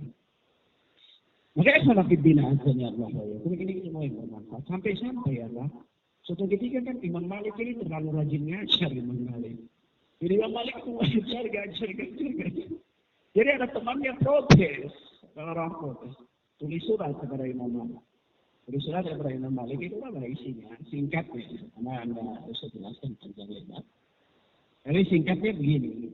Ya Imam Malik kalau bisa Anda jangan terlalu ngajar lah. Sibuklah untuk beramal, puasa sunnah, sholat sunnah, begitu. Tak usah, buat aja. Lalu kata Imam Malik rahimahullah memberikan balasan seorang alim. Kata Imam Malik yang menegur ini juga alim. Tapi mungkin merasa terusik ya dengan Imam Malik ngajar. Apalagi kalau ngajar dalam ilmu jar wa ta'dil itu kan mengkritik orang, mengkritik rawi-rawi hadis. Orang ini dusta, orang ini dhaif, orang ini kan gitu kan. Jadi temannya itu alim juga ya, kalau bisa janganlah, tidak usah. Kan sibuk aja dengan amalan soleh, tidak usah yang kayak gitu. Sibuk puasa sunnah, sibuk sholat sunnah, ya. Sibuk baca Quran atau pikir, ya, itu lebih bagus. Apa balasan Imam Malik? Setiap manusia itu mempunyai amalan yang berbeda-beda. Allah menakdirkan manusia itu berbeda-beda. Ada orang yang mungkin amalan paling baik bagi dia adalah mengajar, ada orang yang amalan paling baik bagi dia adalah puasa sunnah, ada orang yang amalan paling baik baginya adalah mungkin qiyamul lail. Manusia tidak bisa memborong semua amalan, dan bagiku amalan ini adalah amalan yang paling terbaik bagiku. Dan saya berharap bahwa amalan yang engkau lakukan itu juga amalan yang terbaik. Maka lanjutlah dengan amalanmu, dan aku lanjut dengan amalan itu. Begitu kurang lebih kata Imam Malik. Dan ini bisa saja, ya, dan sering dikutip. Dan memang Ibnu Mas'ud juga begitu, Ibnu Mas'ud radhiyallahu taala. Ibnu Mas'ud mengatakan saya itu tidak bisa puasa sunnah, saya tidak bisa. Saya tidak mampu puasa sunnah. Dan saya lebih suka itu sholat malam. Nah, kalau saya puasa sunnah itu saya lemah. Malam saya tidak bisa sholat malam. Sementara amalan yang paling saya sukai itu adalah sholat malam. Nah, ini kan masing-masing manusia ya. Masing-masing manusia punya amalan itu sesuai dengan keadaan diri dia. Ada orang yang kuat puasa sunnah, ya. Ada orang yang kuat qiyamul lail, ya. Ada orang bekerja keras. Kalau kita paksakan dia puasa sunnah, dia puasa sunnah kami selama gimana sih? Tapi dia berubah-ubah. Kasihan. Ya, kita memaksakan dia itu namanya.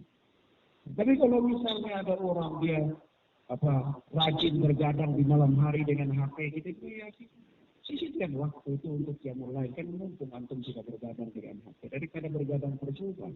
Ya. Nah, ini motivasi dia supaya dia sholat malam. Begitu. Jadi manusia itu masing-masing punya amal yang sesuai dengan keadaan dirinya. Nah. Baik, kemudian apa? Wa'allimni ma yanfa'uni. Dan ya Allah, ajarilah aku apa-apa yang bermanfaat kepadaku. Ada orang itu belajar hal-hal yang tidak bermanfaat. Maka apa? Rasulullah berdoa supaya ajarkan kepada beliau, Allah Subhanahu wa taala mengajarkan beliau hal-hal yang bermanfaat. Dan memang kalau kadang-kadang kita ini kan belajar hal-hal yang tidak manfaat. Dan kehidupan manusia ini kebanyakan itu belajar hal-hal yang tidak manfaat. Ya. Ada orang belajar ilmu, ya sudah macam-macam. Habis-habis umur.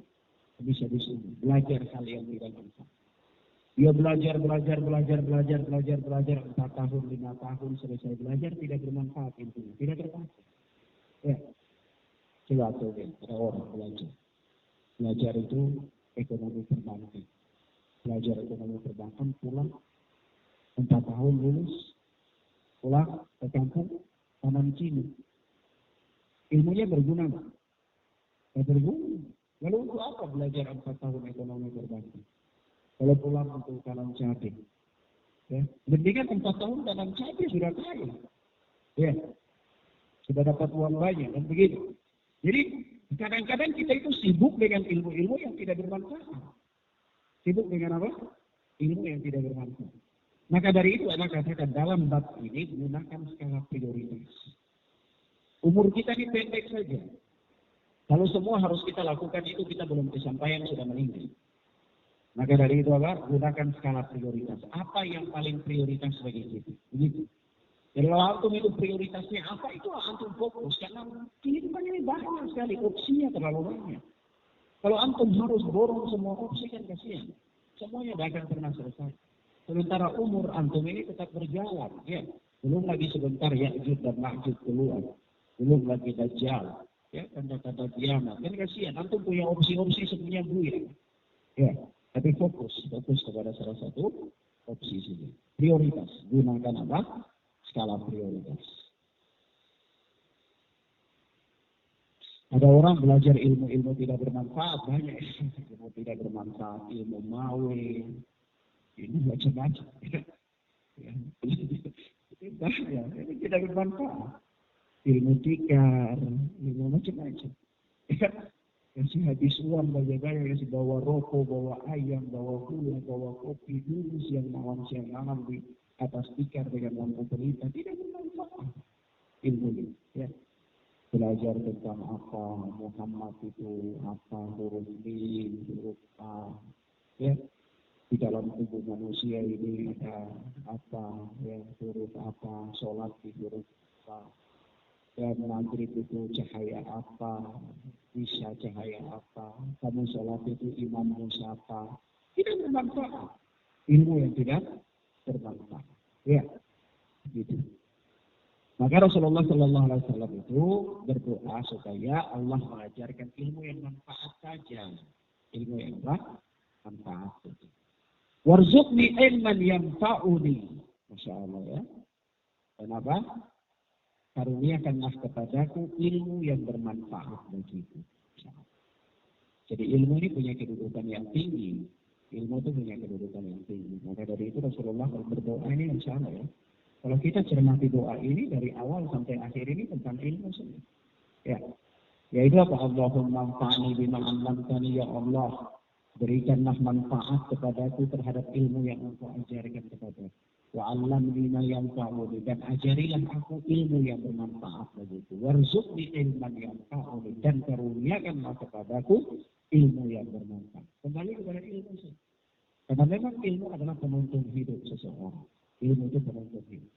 Kalaulah tidak ada ilmu, maka manusia ini hidupnya itu terlantar. Seperti hewan saja. Seperti hewan. Maka ilmu itu membutuhkan kehidupan manusia di dunia ini butuh ilmu. Nah ilmu itu butuh orang yang mengajarkan ilmu itu. Orang yang mengajarkan ilmu itu adalah para nabi dan para rasul. Kemudian setelah para nabi dan para rasul adalah pewaris mereka, yaitu para ulama. Setelah para ulama, para du'a, para da'i yang mengajarkan ilmu agama, bukan para komedian. Orang-orang yang suka ngomong tentang agama tapi lucu-lucu, ya. Itu bicara tentang akhirat lucu-lucu, orang ketawa sampai perutnya selesai itu sudah tidak tahu apa-apa. Tidak ada rasa takut terhadap adab akhirat. Itu kan ajaib. Nah ini komedi, ini bukan dakwah, ini bukan mengajarkan agama. Ya, nah maka dari itu apa? Ilmu itu membutuhkan pengajarnya. Pengajar ilmu yang bermanfaat itu adalah para nabi dan para rasul, karena mereka mendapatkan wahyu dari Allah Taala. Setelah para nabi dan para rasul adalah para ulama, karena mereka mewarisi ilmu para nabi dan para rasul. Setelah para ulama adalah para dai, para doa, yang mengajarkan ilmu yang benar yang mereka ambil dari para ulama. Maka dari itu Al-Imam Al-Hasan mengatakan laula al-ulama la saran nas kal bahar.